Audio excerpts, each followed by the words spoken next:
Então retornamos com o programa Momentos Espirituais, iniciando agora a segunda hora através do estudo da obra Nosso Lar. Hoje, estudando o capítulo 37, a preleção da ministra.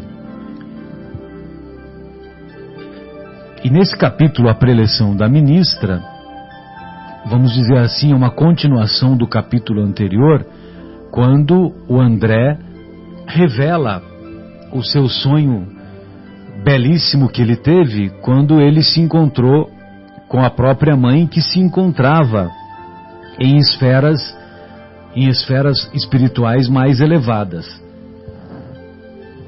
E o André só podia ter acesso a essas esferas elevadas onde se encontrava a própria mãe através do mecanismo do sonho. E não há nenhuma incongruência ou nenhuma incoerência nesse conceito, porque quando nos encontramos na vida espiritual, nós somos portadores do perispírito. O perispírito é aquilo que seria o corpo do espírito. E o perispírito, embora seja dotado de uma matéria muito sutil, mas não deixa de ser matéria. Sim. E como o André não tinha condições de chegar aonde se encontrava a sua mãe, a possibilidade real foi através do descanso lá em Nosso Lar, quando ele adormeceu. Entendeu? E aí é um diálogo maravilhoso que ele tem com a mãe, e quando a mãe expõe a importância. Atenção. Quando eu falo atenção, eu estou falando principalmente para mim mesmo. A importância do bom emprego das horas que são verdadeiras bênçãos para cada um de nós. E isso nós vamos ver no comportamento do André Luiz, quando ele passa a valorizar cada ato, cada pensamento desde então. E também seguindo o exemplo da sua amiga infatigável, né? A nossa querida Narcisa, né? Que só de eu pensar no que essa mulher trabalha lá na colônia Nosso Lar, eu já fico cansado só de imaginar. Muito bem. Então, começa assim o parágrafo, o capítulo. No curso de trabalhos do dia imediato, grande era o meu interesse pela conferência da ministra veneranda. Ciente de que necessitaria permissão, entendi-me com Tobias a respeito. É interessante, né? Porque eu não sei vocês, né? Mas se vocês forem fazer uma breve retrospectiva, quando eu pude assistir uma palestra do Divaldo pela primeira vez, foi uma coisa assim para mim emocionante, entendeu? Nossa, né? De estar diante, né, de uma pessoa que a gente tem, que nós temos como ídolo, né? Nós temos como uma pessoa que se caracteriza pela retidão de comportamento, pela retidão de princípios, né? Mesmo, sem dúvida, mesmo quando a nossa querida Anete Guimarães, quando ela veio pela primeira vez aqui, né? Ela veio em 2014. Você já estava aqui no Paulo de Tarso, Leandro? Não, eu comecei em 2015. 2015, né? A primeira vez que ela veio foi em 2014, né? Então, nossa, para mim foi uma emoção, né? Porque é tão bom eu isso, aprendi de muitas perto, coisas, né? Com as palestras dela, né? Sim. Sobretudo na internet, aquelas primeiras lá, né? Impressionante. E também e ainda tive a honra de recebê-la em casa, né? De tomar café, de fazer um bate-papo, de desenvolver um bate-papo legal, né? Vamos dizer assim, dos bastidores, né? E Mas... com o Divaldo, então, Nossa, poxa vida, né? Pelo amor de Deus. A Sônia, a minha esposa, ela teve a oportunidade de conhecer o Chico também, né? E que na época tinha uma amiga lá de Valinhos que de vez em quando eles iam lá para... Ela tinha acesso, Uberaba, né, a Uberaba e tal. Então ela conheceu face a face o Chico. Embora foi numa época que o Chico estava muito velhinho já, né? Foi tipo 97, 98, em 1997, Sim. 1998, né? Foi mais ou menos nessa época que ela foi. Mas ela falou também que é uma coisa assim que é emocionante. Divaldo tem quantos anos? 92. 92. Acabou de fazer dia 5 de maio, né, se não me engano. 92. Ele passou até por um procedimento aí de cirurgia em São Paulo. E no final de agosto vai ter o filme dele. Vai ser lançado o filme dele. Demais. Se não me engano, 29 de agosto. Eu não sei se foi a doutora Sônia que colocou no grupo uma mensagem sobre o Divaldo, um vídeo que ele fala da mãe dele, uma carta que ele recebeu da mãe. Foi no Dia das Mães esse vídeo. Recente agora? Que ele voltava de viagem, até desculpa o hiato então aí, perdão, só para me fazer essa comparação. Mas cabe nesse parágrafo. Não. O Divaldo ele conta uma história que ele estava voltando de Miami e foi se reunir, foi visitar o amigo Chico. E aí o Chico propõe a ele: Divaldo, vamos orar, né? E essa de orar, o Chico começou a receber uma mensagem. O Divaldo recebeu uma mensagem do Bezerra de Menezes para o Chico. E o Chico começou a escrever algo ali. E depois que ele escreveu, ele fala que aquela carta é de Dona Ana, né? E aí Divaldo vê que aquela carta era da mãe dele. E ele conta a história que a mãe era analfabeta, enfim. Mas é lindo esse vídeo, é maravilhoso. E aí Chico fala, é uma carta de 30 e poucas páginas. Uau! Que a mãe escreve para ele, contando coisas que só entre eles ele sabia. Enfim, é um vídeo emocionante. E ele conta também nessa carta, que eu me lembrei agora, o Marcos, que a mãe faz uma revelação e que ele vai buscar essa informação depois. Isso mesmo. Lembra disso? Lembro disso. E aí... Que é mais uma prova intelectual da imortalidade, né? Sem dúvida. Ou seja, uma informação que ninguém sabia. Ele não revela. Aí ele vai atrás dessa informação e ele chega um determinado momento, ele fala: olha, o Chico não erra. Se existe essa informação, é porque ela existe. Se ele falou, é porque existe essa informação. Aí ele vai para a Feira de Santana, fica meio desacursoado, senta numa praça e faz uma prece, né? Falando em particular para a mãe, olha, agora que você me colocou nessa enrascada, você trata de me ajudar. Entendeu? E aí depois ele conhece lá uma pessoa que leva ele até as anotações de um cemitério, das pessoas que morreram e tal, e aí nessas anotações tem o nome da pessoa que foi dada a referida informação, que eu não me lembro agora, né? Mas uma coisa, não, sensacional, é isso mesmo, Marcelo. E outra coisa que o Divaldo conta, que a mãe, através do Chico Xavier, né, pede para mandar um abraço, olha, manda um abraço, fala o nome dos filhos em ordem do nascimento, do mais velho para o mais novo. Eram 13. Nem o Divaldo ele falava que ele não sabia. Ele confundia alguns irmãos, quem tinha nascido primeiro ou depois ou antes e tal. Nem ele sabia a ordem correta. E o Chico colocou a ordem dos irmãos. Então você imagina, né? É uma outra prova intelectual da imortalidade. Como é que o Chico sabia dessas informações? Exatamente. Lindo demais essa história. Depois eu vou passar um vídeo aí para você. Então, mas eu só falei isso porque quando ele estava... Para ele, André Luiz, era uma emoção muito grande, porque ele ia assistir a primeira conferência da ministra veneranda. E ele já sabia que a ministra e o governador eram as duas únicas individualidades espirituais que conheceram face a face o mestre. Entendeu?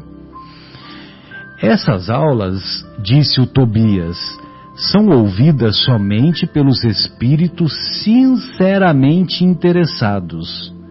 Os instrutores aqui não podem perder tempo.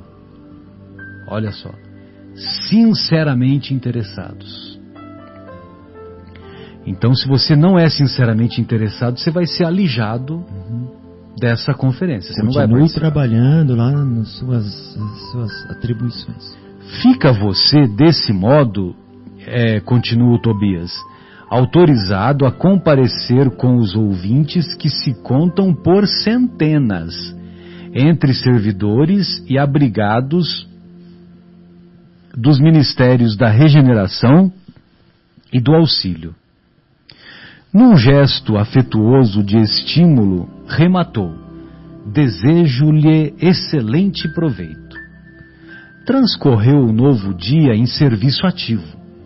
O contato de minha mãe, suas belas observações relativas à prática do bem, enchiam meu espírito de sublime conforto. A princípio, logo após o despertar, aqueles esclarecimentos sobre o bônus hora me haviam suscitado certas interrogações de vulto. Como poderia estar a compensação? Como é que está no livro de vocês? Porque essa pergunta aqui me deixou confuso. Como que está aí? Como poderia estar a compensação da hora afeta a Deus? Igual. Igual. Como poderia estar a compensação da hora afeta a Deus? Gozado, né? Estranho, né? Como poderia estar a compensação... Talvez faltou uma vírgula. Como poderia estar, vírgula, a compensação da hora afeta a Deus? Será que seria isso? Não sei. Acho que não. Como poderia estar a compensação da hora afeta a Deus? Consultando o dicionário aqui, podemos utilizar o verbo transitivo direto, que seria: como poderia estar a compensação da hora apresentada a Deus? Ah, sim, afeta é referente, é isso mesmo. Exato. Apresentada a Deus. Muito bem, como poderia estar a compensação da hora apresentada a Deus? Aí sim, aí tem sentido. Tem sentido. É que o afeta é uma linguagem mais erudita. Né? Afeta a Deus, né? Não do verbo afetar. Não de afetar. De afetar. Exato. Legal. Você matou a charada, né? Você procurou o afeta, né? Procurei. Porque a gente fica pensando que era do verbo afetar, né? Exatamente. Verdade.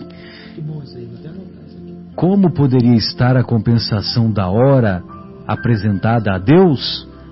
Não era atribuição do administrador espiritual ou humano a contagem do tempo? Tobias, porém, esclarecera-me a inteligência faminta de luz. Aos administradores, em geral, impende a obrigação de contar o tempo de serviços, sendo justo igualmente instituírem elementos de respeito e consideração ao mérito do trabalhador. Achou? Achei. Então, que impende.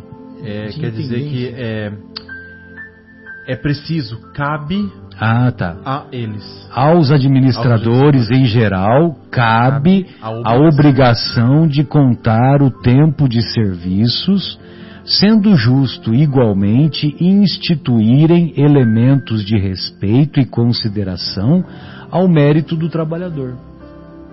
Então, a contagem dos serviços, do tempo de serviços, cabe ao administrador, mas ele tem que respeitar o mérito do trabalhador. Mas, quanto ao valor essencial do aproveitamento justo, só mesmo as forças divinas podem determinar com exatidão. É demais, né? Demais. Você vê que coisa. Então, quer dizer, nós podemos nos orgulhar de, olha, trabalhei 24 horas sem interrupção. Tudo bem, né? O administrador vai checar lá que você trabalhou, vai perguntar para as testemunhas, vai ver se bateu o dedo no relógio de ponto, enfim, né? Vamos dizer assim, né? Vamos trazer para o nosso dia a dia. É a parábola do trabalhador da última hora. Aqui. Agora, como você realmente trabalhou, você e as forças divinas é que sabem. Exatamente. Será que naqueles minutos lá, você não estava, vamos dizer assim, você não se empenhava tanto, ou então você...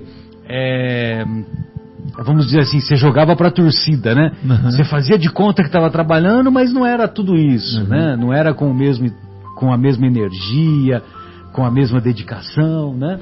Agora, você e as forças divinas sabem, né? Porque de Deus não se zomba. Isso está lá na carta de Paulo aos Gálatas. De Deus não se zomba. Não queira enganar a Deus que você vai se dar mal, viu? Não se oculta, né? Então, aos administradores, mas quanto ao valor essencial do aproveitamento justo, só mesmo as forças divinas podem determinar com exatidão. Existem servidores que, depois de 40 anos de atividade especial, dela se retiram com a mesma incipiência da primeira hora, provando que gastaram tempo sem empregar dedicação espiritual. Assim como existem homens que, atingindo 100 anos de existência, dela saem com a mesma ignorância da idade infantil. Tanto é precioso o conceito de sua mamãe, disse Tobias, que basta lembrar as horas dos homens bons e dos homens maus. Nos primeiros, transformam-se em celeiros de bênçãos do Eterno, Eterno com E maiúsculo. Nos segundos, em látegos de tormento e remorso, como se fossem entes malditos. Então, quer dizer, as horas dedicadas dos homens bons viram celeiro de bênçãos do Eterno. E as horas dos homens maus, látegos, chicote, açoite. Chicotes de tormento e remorso. Exato. Então você imagina, né? Se nós empregamos as horas para fazer o mal, para prejudicar os outros, então isso tudo vai se transformar em chicote. Sim. De remorso e de tormento. Nós falamos daquela questão dos falsos profetas, de você utilizar mal um dom que você recebeu. A árvore vai ser lançada ao fogo. Aí. Você vê que interessante que o capítulo é interessante, sempre tem um casamento, né? O capítulo do Evangelho com o nosso lar, né? O Evangelho tem esse condom, né? Esse condão. Cada filho acerta contas com o pai, conforme o emprego da oportunidade ou segundo suas obras. Demais, né? Então você vê, né? Conhece-se a árvore pelos seus frutos. Sem dúvida, segundo as suas obras. Essa contribuição de esclarecimento auxiliou-me a ponderar o valor do tempo em todos os sentidos. Chegada a hora destinada à preleção da ministra, que se realizou após a oração vespertina, dirigi-me em companhia de Narcisa e Salústio para o grande salão em plena natureza. Verdadeira maravilha o recinto verde, onde grandes bancos de relva nos acolheram confortadoramente. Flores variadas, brilhando à luz de belos candelabros, exalavam delicado perfume. Calculei a assistência em mais de 1000 pessoas. Na disposição comum da grande assembleia, notei que 20 entidades se assentavam em local destacado entre nós outros, e a eminência florida, onde se via a poltrona da instrutora. Então ele percebeu que a plateia estava cheia, né, que era mais ou menos umas 1000 pessoas, né, e que num lugar de destaque, perto de onde ficou o local reservado para a ministra, havia alguns lugares de destaque que se contavam 20 cadeiras, né? 20 assentos.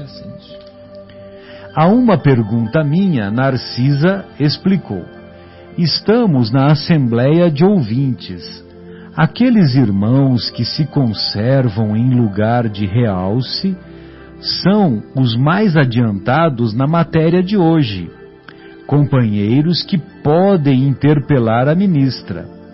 Adquiriram esse direito pela aplicação ao assunto, condição que poderemos alcançar também por nossa vez. Então, de acordo com o tema que era exposto, alguns espíritos que eram especializados naquele tema, naquela matéria, naquele assunto, então esse local alguns espíritos de destaque que ficavam próximos, porque esses espíritos eles interpelariam a ministra no assunto relativo àquele tema. Você vê que interessante, né? Interessante. Que é uma coisa de ordem e de justiça, né? Sim. Agora, e outra coisa que é interessante é que ela não é ministra à toa. Ela é ministra porque ela tem muito conhecimento, sim, de todos os temas. Sim. Né? E aqueles que estavam ali, eles dominavam o tema da palestra daquele dia. O tema daquele dia. E, por sua vez, à medida que eles estariam fazendo as interpelações, contribuiria para o público que estava ali presente, aquelas 1000 pessoas, né? Exatamente. Para poder estar aprendendo um pouquinho mais também, né? Sensacional, né? Sensacional. Isso é pedagogia. É pedagogia, isso mesmo. Adquiriram o direito. Adquiriram esse direito pela aplicação ao assunto. Tá vendo que é tudo meritocracia. Tudo meritocracia. Condição que poderemos alcançar também por nossa vez. Não pode você figurar entre eles? Indaguei, né? O André Luiz perguntou para Narcisa. Não, por enquanto, posso sentar-me ali somente nas noites que a instrutora verse o tratamento dos espíritos perturbados. Há, porém, irmãos que ali permanecem no trato de várias teses, conforme a cultura já adquirida. Então, por exemplo, se o assunto fosse espíritos perturbados, aí a Narcisa, que é o que ela mais faz, é cuidar dos espíritos perturbados lá nas câmaras de retificação do Ministério da Regeneração. Entendeu? Esse que é vamos dizer assim, o cargo e a especialidade da Narcisa. Então, ela vai dar muitas informações nesse sentido. Não pode você figurar, né? Então ela diz que não, porque ela não é especialista naquele tema daquela noite. Muito curioso o processo, aduzi. O governador, prosseguiu a enfermeira explicando, determinou essa medida nas aulas e palestras de todos os ministros, a fim de que os trabalhos não se convertessem em desregramento da opinião pessoal sem base justa, com grave perda de tempo para o conjunto. Quaisquer dúvidas, quaisquer pontos de vista verdadeiramente úteis poderão ser esclarecidos ou aproveitados, mas tendo em vista o momento adequado. Muito melhor, né? Você coloca as pessoas que são especializadas naquele tema, então o tema vai ser mais proveitoso. E você vai sair da presença, vai evitar a presença muitas vezes impertinente de pessoas que vão querer ficar dando palpite. Sim. Né? Não tem muitas reuniões que muitas vezes a gente participa e aí a pessoa vai dar a opinião pessoal dela, inclusive às vezes ela quer, vamos dizer assim, fazer prevalecer a opinião pessoal dela Sim, e quando você vai ver, é uma pessoa que não tem conhecimento, uma pessoa que é desprovida do conhecimento técnico daquele assunto. Sim, perfeito, isso mesmo. Né? Mal acabara de falar, e eis que a ministra veneranda penetrou no recinto em companhia de 2 senhoras de porte distinto, que Narcisa informou serem ministras da comunicação. Veneranda espalhou com a simples presença enorme alegria em todos os semblantes. Não mostrava a fisionomia de uma velha, o que contrastava com o nome. Sim, o semblante de nobre senhora na idade madura, cheia de simplicidade, sem afetação. Depois de palestrar ligeiramente com os 20 companheiros como a informar-se das necessidades dominantes na Assembleia em geral, com relação ao tema da noite, começou por dizer. Então, antes dela palestrar, ela se informou com os especialistas, porque aí ela estaria mais embasada para poder dar as explicações do tema daquela noite. Que até agora não falou qual é o bendito tema, né? A gente só fica naquela curiosidade. Como sempre, começa a ministra, não posso aproveitar a nossa reunião para discursos de longa tiragem verbal, mas aqui estou para conversar com vocês, relacionando algumas observações sobre o pensamento. Então o tema é o pensamento.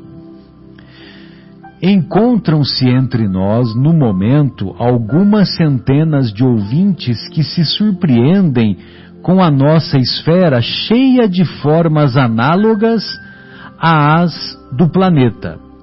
Não haviam aprendido que o pensamento é a linguagem universal?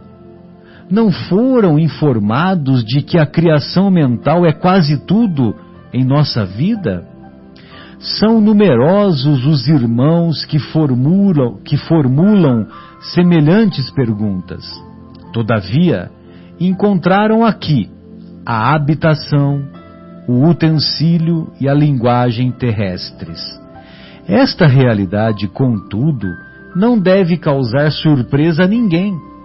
Não podemos esquecer que temos vivido até agora referindo-nos à existência humana em velhos círculos de antagonismo vibratório. O pensamento é a base das relações espirituais dos seres entre si. Mas não esqueçamos que somos milhões de almas dentro do universo, algo insubmissas ainda às leis universais. Não somos, por enquanto, comparáveis aos irmãos mais velhos e mais sábios, próximos do divino, mas milhões de entidades a viverem nos caprichosos mundos inferiores do nosso eu. Os grandes instrutores da humanidade carnal ensinam princípios divinos, expõem verdades eternas e profundas nos círculos do globo. Em geral, porém, nas atividades terrenas, recebemos notícias dessas leis sem nos submetermos a elas, e tomamos conhecimento dessas verdades sem lhes consagrarmos nossas vidas. Será crível que, somente por admitir o poder do pensamento, ficasse o homem liberto de toda a condição inferior? Impossível.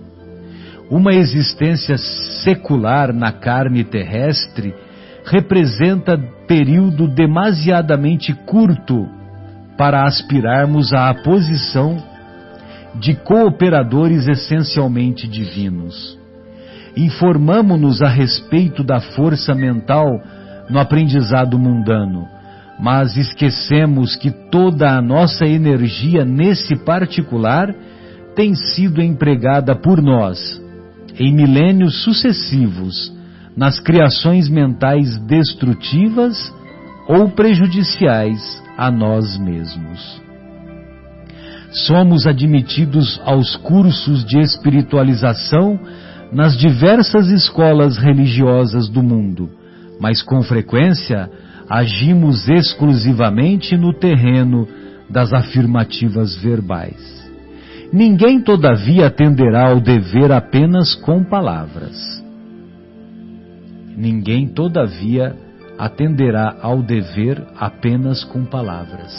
Ou seja, é importante o comportamento, é importante fazer, é importante a ação. Ensina a Bíblia que o próprio Senhor da vida não estacionou no verbo e continuou o trabalho criativo na ação. Todos sabemos que o pensamento é força essencial, mas não admitimos nossa milenária viciação no desvio dessa força. Ora, é coisa sabida que um homem é obrigado a alimentar os próprios filhos. Nas mesmas condições, cada espírito é compelido a manter e nutrir as criações que lhe são peculiares. Uma ideia criminosa produzirá gerações mentais da mesma natureza. Um princípio elevado obedecerá à mesma lei. Recorramos a símbolo mais simples. Após elevar-se às alturas, a água volta purificada, veiculando vigorosos fluidos vitais no orvalho protetor ou na chuva benéfica. Conservemo-la com os detritos da terra e falaemos habitação de micróbios destruidores. Água parada, né? Água parada dá contaminação. Mas é legal, né? Porque a água sobe, né? Evapora e depois ela cai, tem a chuva que beneficia o campo e também o orvalho que envolve a vegetação. O pensamento é força viva em toda parte. É a atmosfera criadora que envolve o pai e os filhos, a causa e os efeitos no lar universal. Nele, transformam-se homens em anjos, a caminho do céu, ou se fazem gênios diabólicos, a caminho do inferno. O pensamento é tudo, hein, pessoal? Olha só, hein? E a Sônia disse isso hoje no Anel de Luz, foi a leitura dela. Foi a leitura dela que ela falou do pensamento. Exatamente. Esmolas, né? Acho que era esmolas o tema, Fonte Viva. Exatamente. O pensamento é força viva em toda parte. É a atmosfera criadora que envolve o pai e os filhos. A causa com C maiúsculo e os efeitos com E maiúsculo no lar universal. Nele, no pensamento, transformam-se homens em anjos, a caminho do céu, ou se fazem gênios diabólicos, a caminho do inferno. A causa e o efeito aqui, com letras maiúsculas, a causa, a lei de causa e efeito. Apreendem vocês a importância disso? Certo, nas mentes evoluídas ou evolvidas, entre os desencarnados e encarnados, basta o intercâmbio mental sem necessidade das formas, e é justo destacar que o pensamento em si é a base de todas as mensagens silenciosas da ideia, nos maravilhosos planos da intuição, entre os seres de toda espécie. Dentro desse princípio, o espírito que haja vivido exclusivamente em França poderá comunicar-se no Brasil, pensamento a pensamento, dispensando de forma verbalista especial, que, nesse caso, será sempre a forma do receptor, mas isso também exige a afinidade pura. Não estamos, porém, nas esferas de absoluta pureza mental, onde todas as criaturas têm afinidades entre si. Afinamo-nos uns com os outros em núcleos insulados e somos compelidos a prosseguir nas construções transitórias da Terra, a fim de regressar aos círculos planetários com maior bagagem evolutiva. Nosso lar, portanto, como cidade espiritual de transição, é uma bênção a nós concedida por acréscimo de misericórdia, para que alguns poucos se preparem à ascensão e para que a maioria volte à Terra em serviços redentores. Compreendamos a grandiosidade das leis do pensamento e submetamo-nos a elas desde hoje. Então vejam você quantas lições preciosas tem nesses parágrafos que nós lemos aqui com poucas intervenções, né? Deixando claro que se nós cultivamos pensamentos bons, nós vamos nos sintonizar com benfeitores espirituais.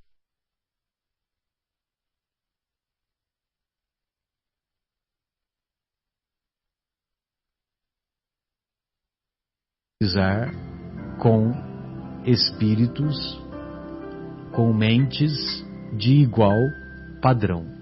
Verdade. É tão linda essa mensagem, Marcelo, que a gente, esse capítulo é tão lindo, que aí eu fico pensando, né?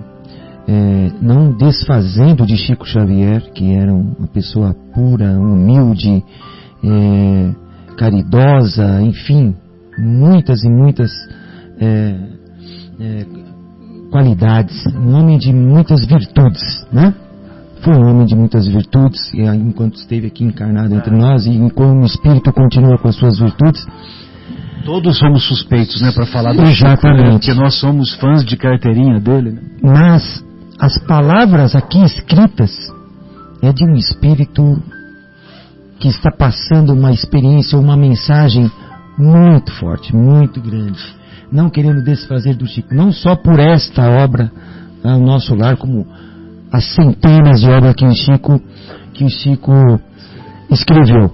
E isso, para mim, é mais uma prova muito forte da imortalidade da alma, da comunicabilidade entre os espíritos, né, Marcelo? Porque a grandiosidade dessas palavras, você vê que essas são palavras da veneranda, né?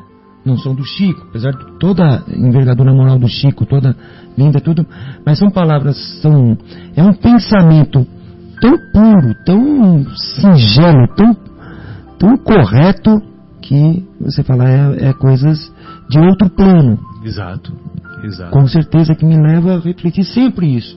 Quando eu leio uma frase daqui do Nosso Lar, eu falo, que coisa linda.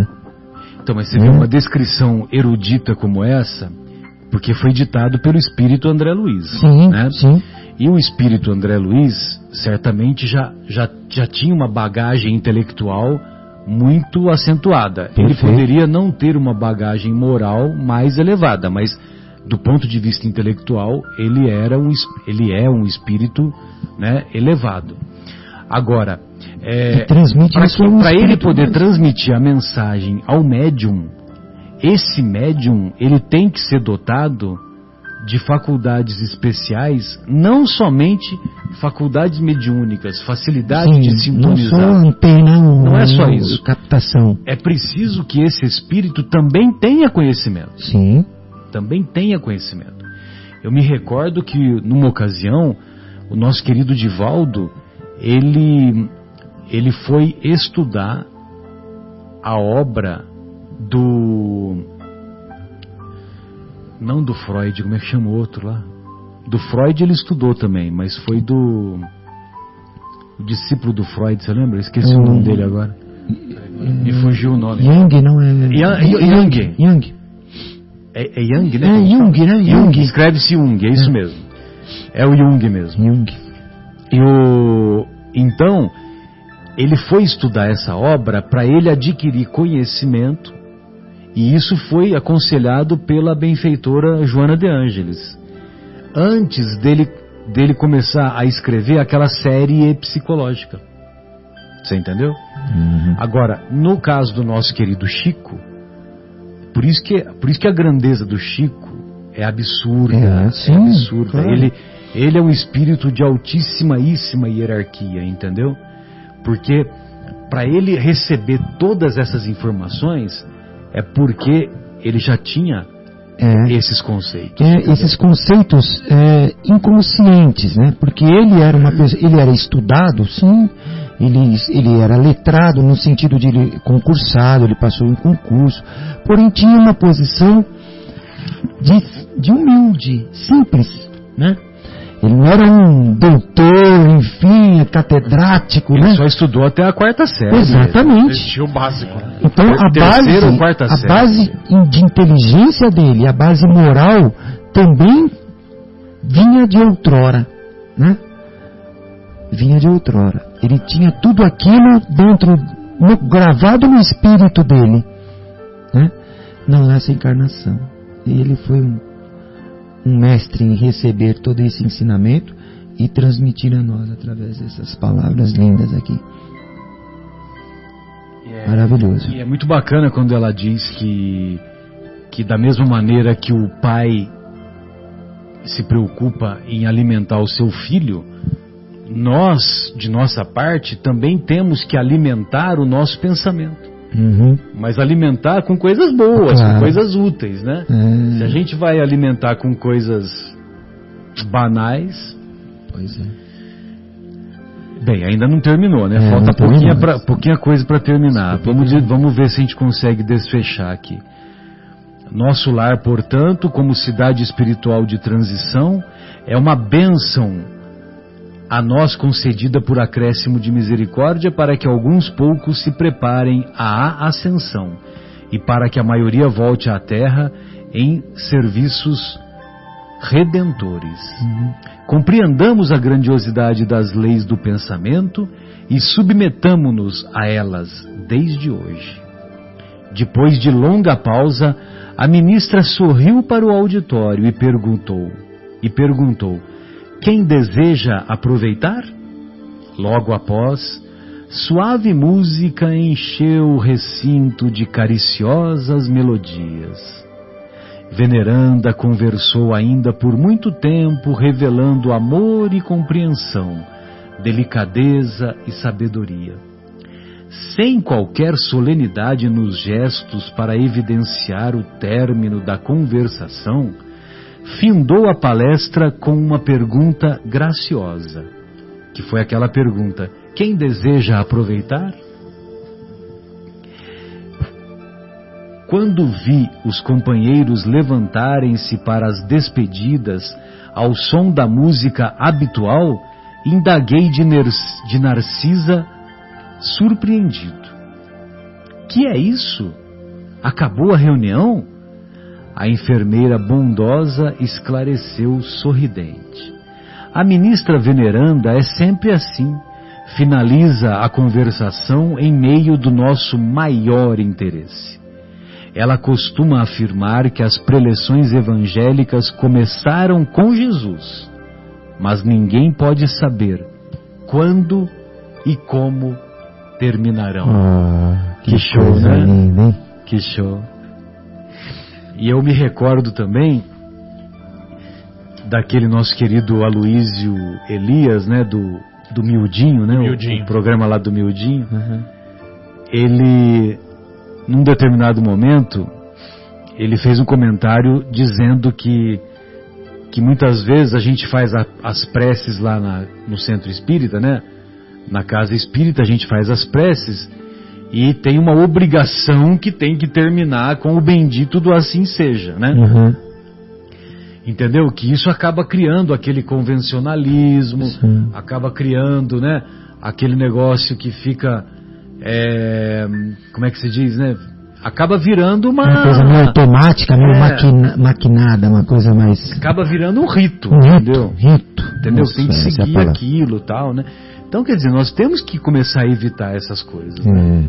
Então, por exemplo, se você concluiu o pensamento lá na prece, acabou. Não precisa ser necessariamente assim seja, tal. Tudo bem que Jesus assim falava, né? Mas nós também temos que reconhecer que nós estamos distantes de Jesus, né? A gente precisa copiar o comportamento dele. Sim, exatamente. Não é copiar os ritos, as formas, né?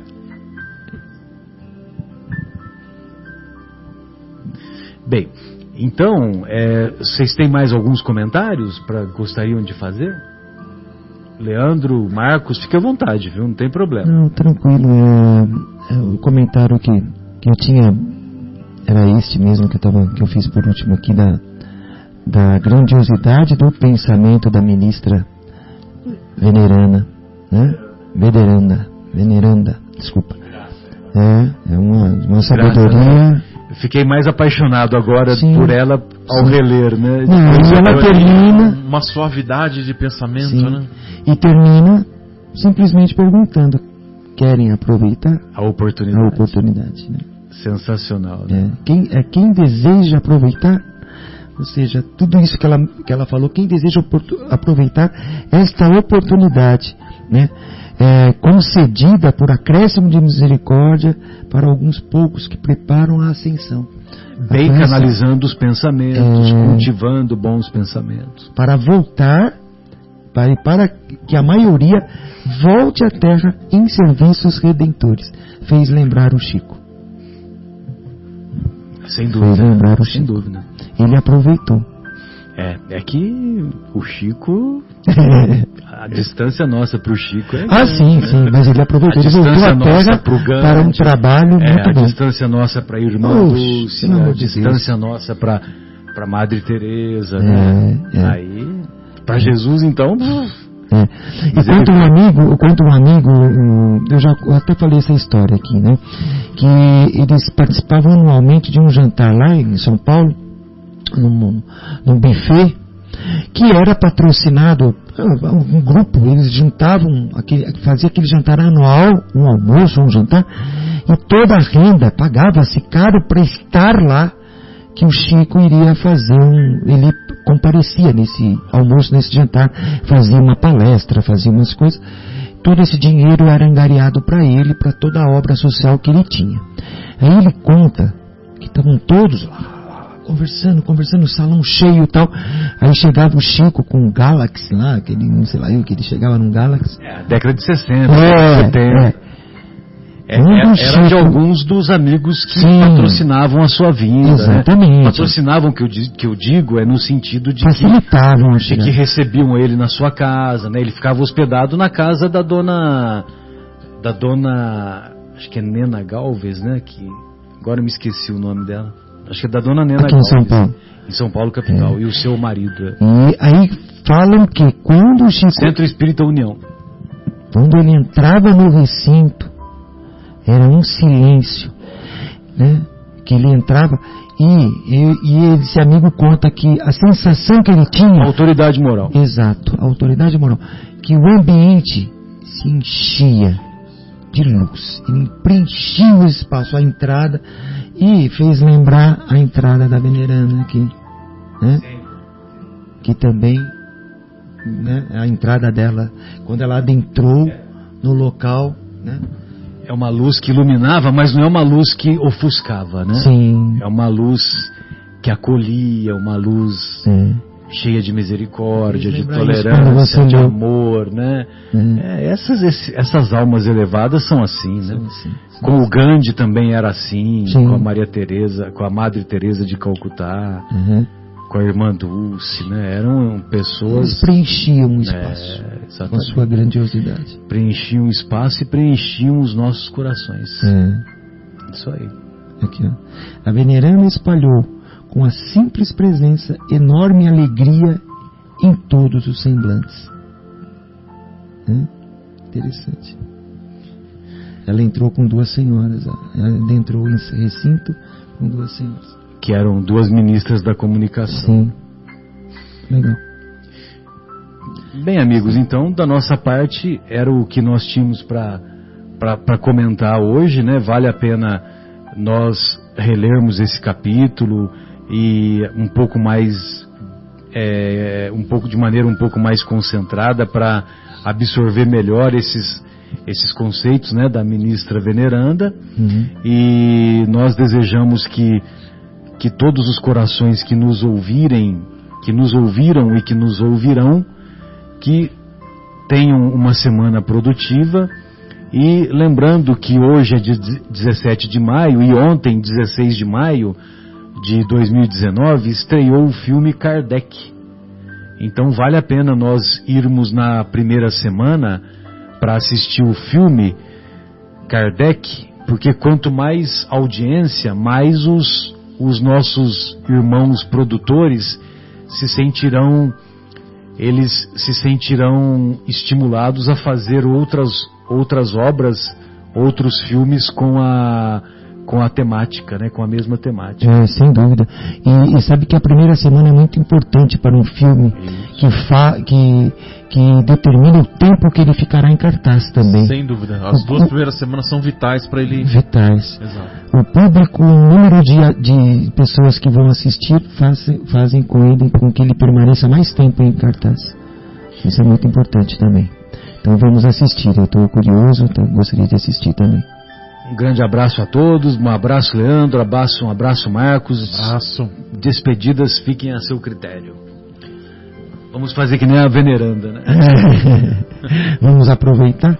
Um abraço a todos, então uma boa semana a todos os amigos, os ouvintes, os amigos que não puderam estar aqui presente conosco novamente. Ao meu amigo Fábio, que está lá na Europa. Fabinho, um grande abraço a você e a todos da sua família, muita luz. E, enfim, a todos os nossos companheiros de jornada, uma excelente semana, fiquem com Deus.